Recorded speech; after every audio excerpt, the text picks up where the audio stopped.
So could you explain the Italian car design? Very simple question. Very simple question. Easy answer. I would make a comparison, especially for Fiat, which is our, of course, favorite Italian brand. Um, for me, the best comparison I can say about Italian design is what we call fun follows function. You know, through this name, we immediately make the comparison with the form follows function, which is a pure practicality, pure rationality. And then the Italian design is going one step further. Experten på begagnade laddbara bilar, Carla, har just nu hundratals bilar på kampanjränta för 4,99%. Standardräntan ligger på 5,99%, så skynda fynda. Is bringing a layer of understanding, a layer of smile on top of the pure functionality that is fun, follows function. And actually, another metaphor of Italian design and the best comparison would be the Italian food. Yes. Definitely. You know, the Italian food has this ability to be so simple and so good in the same time. What is the trick? What is the secret?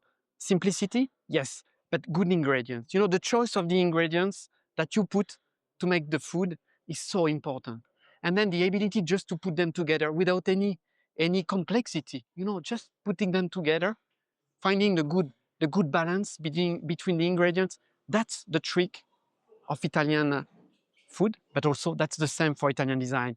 Simple, but putting in each detail the good level of fun, of smile that it will happen. You know, like this leaf of basilico that you put on top of the pasta to make it colorful, but also adding this touch of something. So we actually use exactly the same approach. We are simple in the way we conceive things. We bring a lot of story through the materials, which is more or less the color, you know, the tomato that you put in a plate. And then we play with the details to create small stories and functionalities, like the basilico. This is our simple approach. And could you see that the Italian spirit or how the people are in Italy, is it reflecting on the cars? I mean, and the streets and the cities, how they are built, and the history of Italy. Has it transformed into the Fiat cars?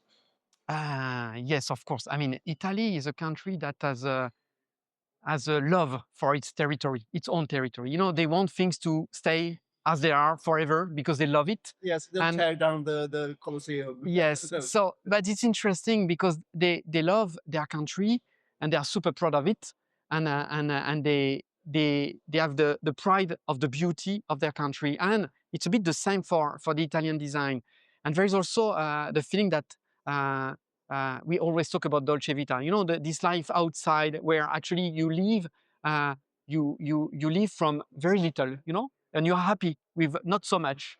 And this ability that is turned into Dolce Vita, this ability to live from not so much, but to be happy with just what you have is very important. And we try to translate it also in the Italian design because it's something that is very particular to Italy, you know, just not, you don't need a lot to be happy. And you can be happy with what you have. And this is something we really work on and we try to translate through the design. Be happy with what you have is a kind of sentence or like a motto, you know, that we have. Be happy with the small Fiat. Yeah, exactly. Yeah, Yeah. Panda or Yes, the yes. 500 or... And it's true that making people smile when they look at a car is not that easy, but it is something that is really possible through the Fiat design. Great. And we were talking earlier about the cost of a car, and it's getting increasingly more important to have low production costs and so on. And I have been looking at your interior, and it's much more, for me, premium, with much more buttons, much more details, much more design, much more everything that I sort of like compared to the Volvo EX30. I know it's sensitive to talk about competitors, but they have just one screen and it's really cold and it's sort of not. And you claim that it's cheaper to build your car than the Volvo. Yeah. I mean, we play with a lot of elements to make it affordable, you know. And but at the end, affordable shouldn't mean cheap looking. And this is exactly what we worked on to put in front of you things that actually give value to your car. So we played with the elements of materials. So we have very strong materials like this bamboo fiber textile, but we have also this sustainable material that contains the blue interior. So what you perceive at the first glance is an amount of things that you don't know in the other cars, and it's just in front of you on the dashboard. And then screens. yes, and your screen. Then And we buttons used for everything. yes, we use two elements to make it possible and to make it actually affordable. First, we share a lot of components.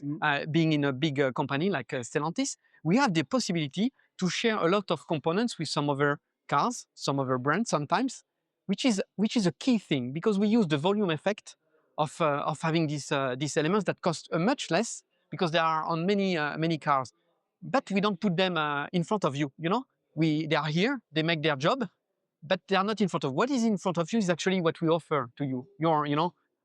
This part of Italy, this piece of Italy that you bring with you when you buy a car. Yeah. And then we simplified everything we can. The rest, what you won't see. The door is almost one single piece of plastic with just a comfortable area for the arm. And then where it should be flat and maybe look, but there is nothing. No, it's a pure decision that we wrote Fiat. I don't know if you saw. We just wrote Fiat. Yeah. It's just the same piece of plastic, and it becomes cool. In the same time, doing this, simplifying to the maximum the door, we could get the money to actually put a bit more on the dashboard, like having better materials, the transparent cluster, around the display. That makes the thing become Yes. an Italian design. Much more. But the Yes. Volvo is just one screen and nothing else. Yes. How can that be so expensive, you think? I mean, it's a question of the materials themselves, the cost of material, the quantity, the type of material, the number of pieces, because sometimes you have the thing that something is simple, but look at the real number of pieces. You would be surprised to see the number of pieces that you have in a door that looks simple sometimes. Look at the cuts, but I would be, I think you will be surprised. Here, we really, on our side, we really simplify to the numbers of pieces.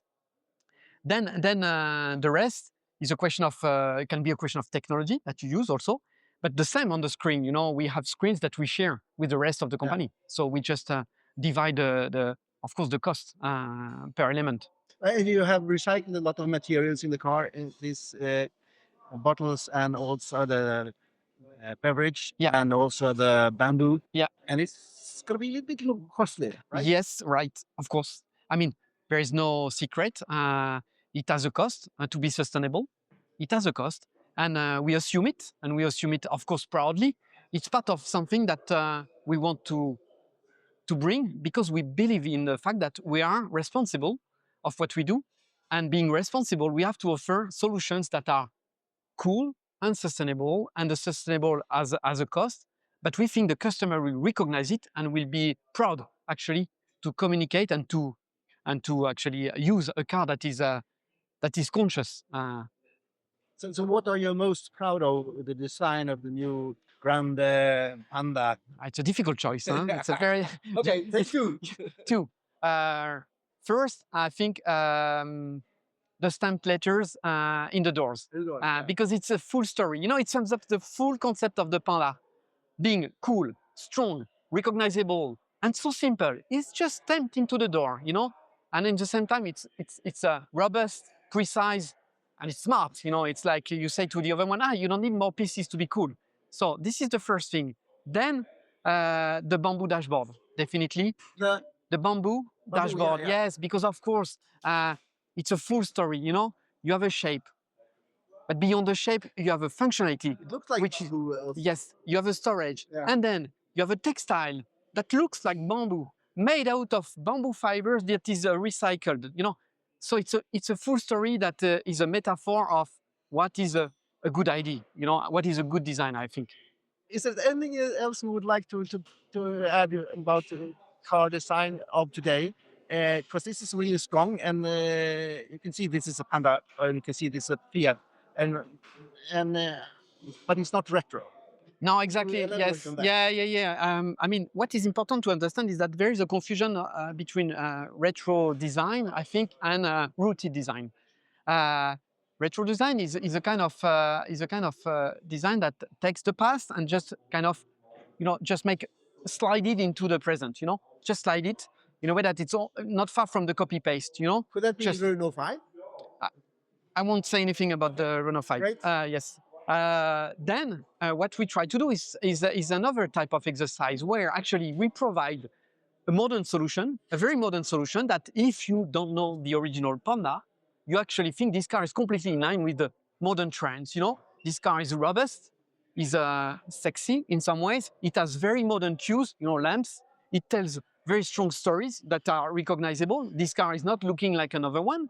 In the same time, it has a modern proportion. It's compact, and it seems to be different from the other on the market. So it's a modern car. Then, if you know the Panda, we've put enough things that makes you recognize where is the Panda inside. The attitude of the car, as we said, the belt line, of course, the front fascia, the asymmetry. That is something that a lot of brands would never do, but we know where it comes from. And of course, the practicality of the trunk, the fact that we made it become super boxy. And of course, this is connected to our history of the Panda. So that's why I said, no, it's not retro design. It's a modern car that is telling you stories. And if you want me to add something about modern design, I would say it's about this. It's not only about designing a nice car. I would say most of the companies today, they design nice cars and they are really good at doing nice designs. But I think what we need to provide is more than that. It's a full story to the people. They want a full story that goes beyond the nice design. It's something that talks to their heart, and this is exactly where I think the Panda is tackling, is addressing the problem, because we talk to the heart of people. As you do with the 500 sort of. Exactly. I mean, the But 500 different one. story. Exactly. And this is also, this was very important for Fiat, we have a 500 that is it's a magical car that is extraordinary, that is completely timeless, and we are super proud of it. And we wanted actually to create a second icon, We had one, and we decided to go for a second one, to be as strong as the 500, and in a way that Fiat is not only 500. Fiat is actually a brand that has very strong babies, very strong DNA that can be translated in two different ways. And the Dolce Vita Fiat 500 and the practical Panda, And Grande the Panda. Panda will grow in smaller cars and bigger cars. There will be some other translation, some other sisters and brothers of the Grande Panda. But or maybe yes, there will be version or whatever. yes, there will be some other Okay. versions. Yes. Thank you very much. Yeah, you're welcome. Very nice talking to you. It was a pleasure. Super. Thank you. Yeah.